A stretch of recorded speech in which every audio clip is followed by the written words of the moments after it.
श्री राम प्रसन्नता कर रहे, प्रशंसा कर रहे हैं। और जैसे ही श्री राम ने हनुमान जी की प्रशंसा की, हनुमान जी चरणों में गिर गए और कहने लगे, त्राहि माम प्रभु त्राहि माम। श्री राम ने कहा, हनुमान बात समझ नहीं आई, लंका गए तब त्राहि माम ने किया, काम सिद्ध करके आ गए, कार्य सिद्ध हो गया, हमारे चरणों में बैठे हो और हमारे चरणों में बैठकर किससे रक्षा चाहते हो?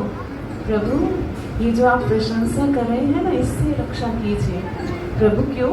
प्रशंसा में क्या समस्या है? प्रभु, एक बार आपने इसी मुख से नारद जी की प्रशंसा की थी, उन्हें वानर का मुख मिल गया था। मेरा मुख पहले ही वानर का है, आपकी प्रशंसा से अब और क्या होगा? इसलिए प्रभु प्रशंसा नहीं, भक्त को सिर्फ कार्य करना है, प्रशंसा नहीं। श्री हनुमान जिन्होंने मान का हनन किया है, स्वयं के मान का भी हनन किया है और भक्तों की मान का भी हनन किया है। द्वापर की घटना है। प्रभु श्री कृष्ण द्वारिकाधीश देवी सत्यभामा के लिए परिचार का वृक्ष स्वर्ग से लेकर आए। सत्यभामा को अहम हो गया अपने सौंदर्य पर, मैं तो बहुत सुंदर हूँ। और श्री कृष्ण से पूछ लिया कि द्वारिकाधीश, क्या देवी सीता मुझसे भी अधिक सुंदर थी, जिन्हें खोजने के लिए आप वन वन भटकते रहे? अब जैसे ही श्री कृष्ण ने ये शब्द सुने, उन्होंने कोई उत्तर नहीं दिया। इधर सुदर्शन के हृदय में भी अहम का भाव आ चुका है कि अरे, मेरे तेज के आगे तो इंद्र का वज्र भी तेजहीन हो जाता है। गरुड़ जी के हृदय में ये अहंकार आ गया कि मेरी गति अति तीव्र है, मैं देवों के कार्य को सिद्ध करने वाला हूँ। जैसे ही श्री कृष्ण ने देखा मेरे तीनों भक्तों के हृदय में अहंकार आ गया है, तो भक्त के हृदय जब अहम आता है तो प्रभु स्वीकार नहीं करते। द्वारिकाधीश श्री कृष्ण ने हनुमान जी का स्मरण किया और कहा, आओ हनुमत, और आकर मेरे भक्तों को थोड़ा अहम से दूर कीजिए। इधर प्रभु ने आवाहन किया और उधर हनुमान जी पहुंच गए द्वारिका की नगरी में, द्वारिका के उद्यान में। और जब हनुमान जी पहुंचे तो उद्यान में पहुंचकर फलों को खाने लगे, वृक्षों को उखाड़ने लगे। हनुमान जी का फेवरेट गेम। अब इधर वृक्षों को उखाड़ रही है, फलों को खा रही है, सब कुछ अस्त व्यस्त हो गया। तो प्रभु ने कहा, जाओ जरा देखो कौन वानर आया है। अच्छा गरुड़, इधर आओ, तुम सेना लेकर जाओ और जो वानर आया है उसे पकड़ कर लाओ। अब गरुड़ जी के मन में आया कि कैसी बात हुई, एक वानर के लिए सेना ले जाने की क्या आवश्यकता, मैं अकेले कर लूंगा। प्रभु ने कहा, हाँ जैसे भी सही लगता है कर लो, वानर पकड़ के लाओ। अब इधर गरुड़ जी पहुंचे। अब जैसे ही हनुमान जी को देखा, एक दुष्ट वानर क्या कर रहा है, तो हनुमान जी ने कहा, देखता नहीं वानर हूँ, कोई नया काम तो कर नहीं रहा, वानर तो यही करता है, फल खाता है, फल खा रहा हूँ। चलो, तुम्हें द्वारिकाधीश ने बुलाया है, महाराज ने बुलाया है। अरे मैं किसी महाराज के पास नहीं जाता, अरे द्वारिकाधीश है, चलना पड़ेगा, श्री कृष्ण है, आपको चलना पड़ेगा।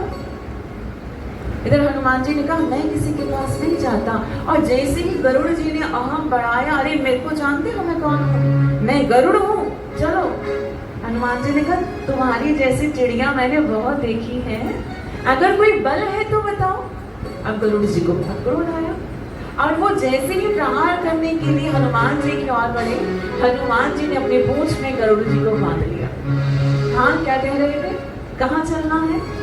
गरुड़ जी ने हाथ जोड़े और कहा, वानर देव, श्री कृष्ण ने बुलाया है तो आपको चलना होगा, द्वारिकाधीश है। अरे मैं नहीं, मैं तो रामचंद्र का भक्त हूँ। आप रामचंद्र के भक्त हैं, कृष्ण और राम में अंतर नहीं, आप चलिए। ये बात ठीक है, लेकिन मेरा स्नेह तो अपने राम से है, इसलिए मैं, अरे आपको चलना पड़ेगा। अब जैसे ही गरुड़ जी ने फिर अहम दिखाया तो हनुमान जी ने अपनी पूंछ घुमाई और गरुड़ जी को समुद्र में फेंक दिया। अब जैसे समुद्र के जल में गिरे, मूर्छित हो गए गरुड़ जी, मूर्छा टूटी और श्री कृष्ण के पास पहुंचे सभा में। तो द्वारिकाधीश श्री कृष्ण ने कहा, गरुड़ जी, ये कहाँ से समुद्र से नहा कर अरे प्रभु बड़ा बलवान वानर है, कहाँ से लाऊं मैं, नहीं पकड़ में आता। तो प्रभु ने कहा देखो तुमसे कहना राम ने ही बुलाया है। और अब वो मलयगिरी में चला गया, अब छुप कर जाना। अब इधर फिर गरुड़ जी चले गए, मलयगिरी में पहुंचे, अरे आपको राम का संदेश आया है, रामचंद्र ने बुलाया है। अच्छा मेरे प्रभु आप चलिए मैं आता हूँ। अब गरुड़ जी फिर सोच रहे हैं, माना इनमें बल है पर मुझसे गति कहाँ होगी। पर जो लास्ट एक्सपीरियंस था कुछ बोले नहीं। हाँ जी हाँ जी। इधर हनुमान जी भी बड़े चले और उधर गरुड़ जी पीछे पीछे आ रहे हैं। अब जैसे ही हनुमान जी वहां पहुंचने वाले थे, श्री कृष्ण ने सुदर्शन को आदेश दे दिया किसी को भीतर मत आने देना, उनके भीतर भी अहंकार है। अब सुदर्शन जी बाहर द्वार पर खड़े हैं, हनुमान जी जैसे ही प्रवेश करने लगे, सुदर्शन ने रोका और हनुमान जी के हृदय में अपने प्रभु से मिलने का इतना स्नेह है कि उन्होंने सुदर्शन लिया और मुख में डाल लिया और भीतर प्रवेश कर लिया। जैसे ही प्रवेश किया, सामने सिंहासन पे भगवान श्री कृष्ण राम के स्वरूप में बैठे हैं और सामने सत्यभामा जी सीता की तरह उन्होंने वस्त्रों को धारण किया है। हनुमान जी पहुंचे, झुककर प्रणाम किया, प्रभु आपने तब कहा था कि द्वापर में दर्शन दूंगा, बड़ा विलंब किया। अच्छा प्रभु एक बात बताइए, मेरी माता कहाँ है और ये कौन सी दासी आपने साथ में बिठाई हुई है।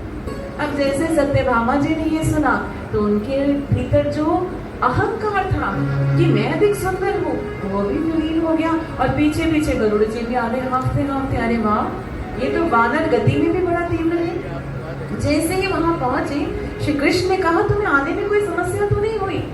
हनुमान ने कहा प्रभु समस्या थी, सुदर्शन रोक रहा था। फिर क्या किया, कहाँ है सुदर्शन, वो मेरे मुख में है प्रभु। फिर सुदर्शन को बाहर निकाला गया और तीनों भक्तों के हृदय में जो अहंकार था हनुमान जी ने सबका हनन कर दिया। और यही तो है भक्त की पहचान।